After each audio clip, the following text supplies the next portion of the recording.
My fiancée demanded I gift 10% of my company to her parents as a wedding present, but when I refused, she lied to them saying I agreed, and what I did left them all speechless.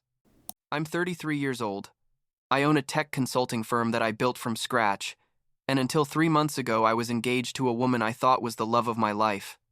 What happened basically destroyed not only our relationship, but also my faith in people, because it turns out that the woman I was going to marry and her family believed they had a right to a part of my business just for, I don't know, existing, I guess. The truth is, I'm still struggling to process it. And I need to tell this story because there are people who think I'm the bad guy here, and I want them to understand what really happened. I met Kimberly like 2 years ago at a networking event. One of those corporate cocktail parties where everyone pretends to care about what you do while looking for useful contacts. She worked in marketing for a big firm, came from a family with money. I knew that from the beginning, but I didn't care because she seemed genuine and ambitious on her own merits.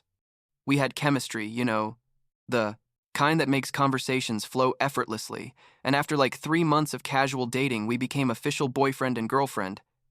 Everything was going well, or so I thought. She met my friends. I met hers. We spent weekends together. The usual. Her parents, the Pattersons, were nice to me at first, like polite but distant, which seemed reasonable to me because I didn't come from their same world, and they knew it. I started my business when I was 27. Basically, I graduated from college with a computer science degree and worked for like 5 years for different companies until I decided I was tired of making some other guy rich with my work. I started offering consulting from my apartment, working nights and weekends while I still had my full-time job. And eventually I got enough clients to quit and dedicate myself just to this. Those were tough years, like living on ramen and sleeping 4 hours a night. But it was worth it because now I have a solid company with 10 employees, contracts with important clients, and profits that allow me to live comfortably. I'm not a millionaire, but I'm doing well. You know what I mean? Everything I have, I earned myself. Nobody gave me anything. Nobody invested in me at the beginning. It was all sweat and sacrifice. After a year of dating, I proposed to Kimberly. It was romantic. I planned it well. Fancy dinner at her favorite restaurant, ring that cost me 3 months of savings. She cried and said yes. We posted photos on social media, the whole thing. Her parents seemed happy, or at least they pretended to be, and we started planning the wedding for 6 months later. Kimberly wanted something big, obviously, because that's how she is. She likes to impress, and I agreed to pay half even though her family offered to cover everything because, well, I wanted to contribute. I felt it was the right thing to do. The first months of planning were stressful but manageable. Discussions about flowers, menu, guest list, the typical things that drive you crazy, but that you assume are part of the process. Then we got to 3 months before the wedding, and one night we were at my house, in the kitchen making dinner, when Kimberly brought up the subject super casually. She was cutting vegetables and said something like, "Hey honey, I've been thinking about what to give my parents for the wedding. You know, as thanks for all their support, and it occurred to me, it would be beautiful if you gave them a small stake in your company."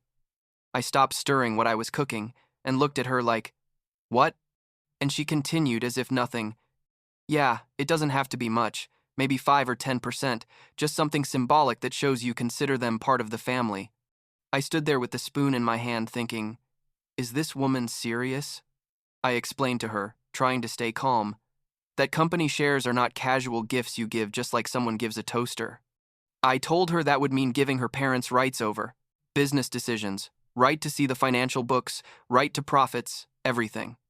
I explained that I built that company from scratch, that it's my livelihood, my future, and that I couldn't just give away a part like that just because. Kimberly frowned and told me I was overreacting, that her parents wouldn't interfere, that it would just be a nice gesture. I insisted no, that it was something I wasn't willing to do, and she got upset but left the subject there that night. I thought she had understood, that it was already resolved, but it turns out it wasn't resolved at all. Like a week later, I got a call from Kimberly's mom, Mrs. Patterson, all excited and sweet, telling me, "Brandon, dear, Kimberly told us about your generous gift, and you don't know how moved we are. It's so thoughtful of you to include us in your success." I froze, literally felt my soul drop to the floor, and I said, "Excuse me, Mrs. Patterson, but I think there's a confusion. I haven't agreed to give you shares of my company." There was an awkward silence, and she said, "Oh, well, Kimberly told us you had already discussed it and that you were delighted with the idea." I told her no, that we had talked, and I had made it clear that wasn't going to happen, and the conversation got tense quickly. But she told me she didn't understand why I was being so difficult, that family is the most important thing, and I ended the call saying I would talk to Kimberly. That night I confronted Kimberly, and it was horrible. I asked her why she had told her parents that I had agreed when I clearly told her no, and she came out with that. She thought if her parents already knew, I couldn't refuse without looking bad. I mean, basically she was manipulating me. Can you believe it? She was putting me in a position where I would have to be the bad guy in front of her parents or give in to something I never wanted to do. I told her that was completely unacceptable, that she had lied and that she needed to call her parents immediately to clear things up. She started crying, saying I didn't understand the importance of family gestures, that her parents expected these kinds of considerations, that if I really loved her, I would do this for her. Then she gave me an ultimatum.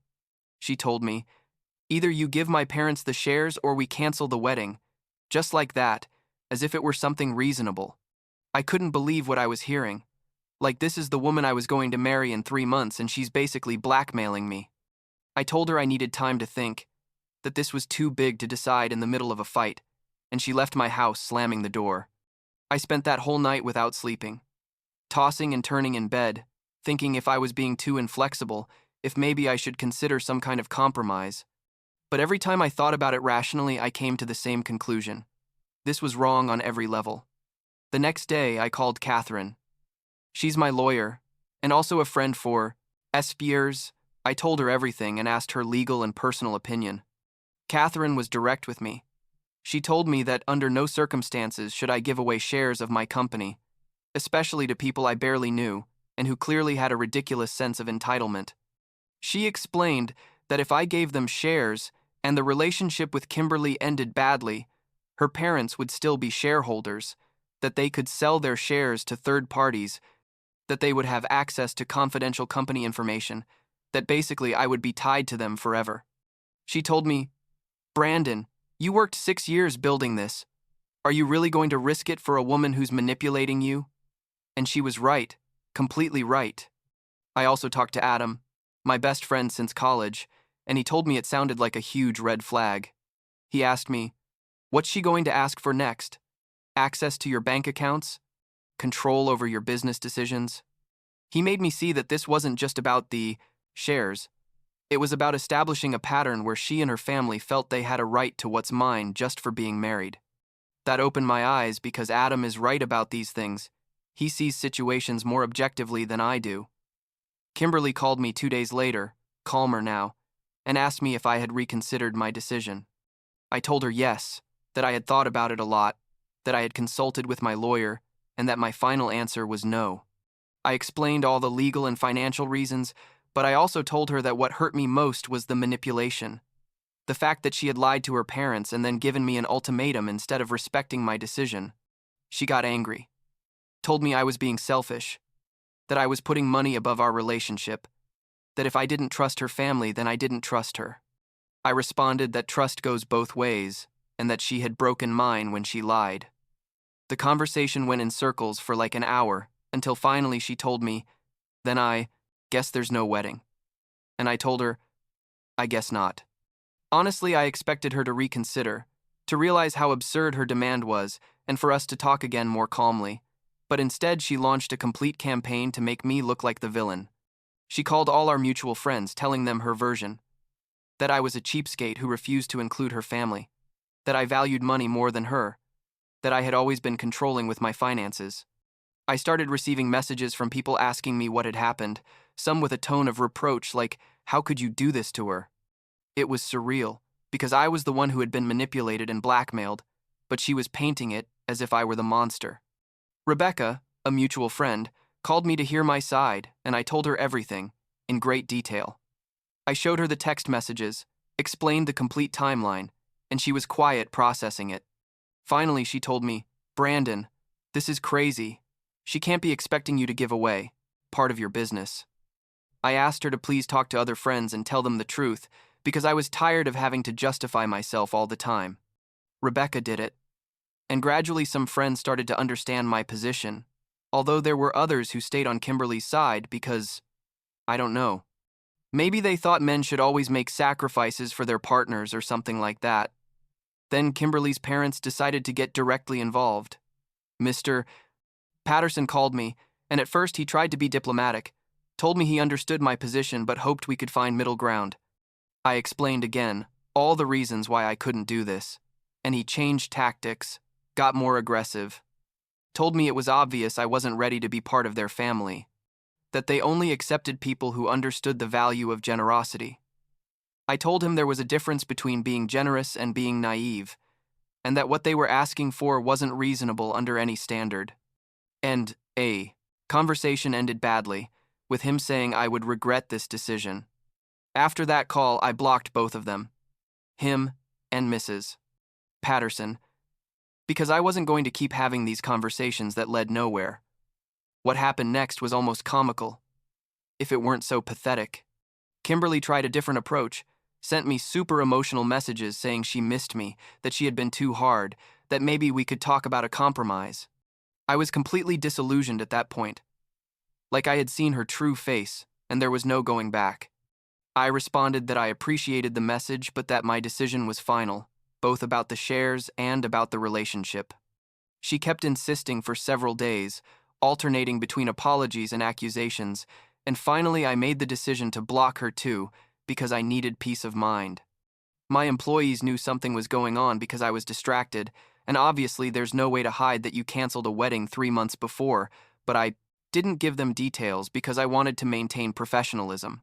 My partner?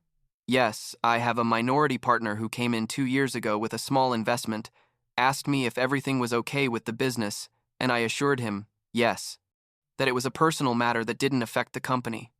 I told him the basics and he was in shock, told me I had done the right thing 100%, that I should never mix business with personal relationships that way.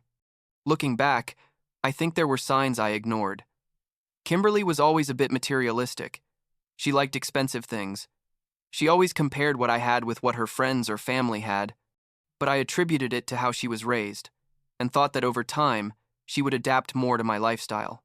I also noticed that her parents made comments about my business, like asking how much I billed per year, how many clients I had, if I planned to sell eventually, and at the time I thought it was genuine curiosity, but now I see they were evaluating my value as a son-in-law. It's easy to connect the dots after everything explodes, right? Adam told me something that stuck with me. He told me that the right person will never ask you to risk what you built for years just to please her family. He told me that when I find the right one, she's going to value my work and my effort. She's not going to see my business as something that can be handed out like pieces of cake. He's right.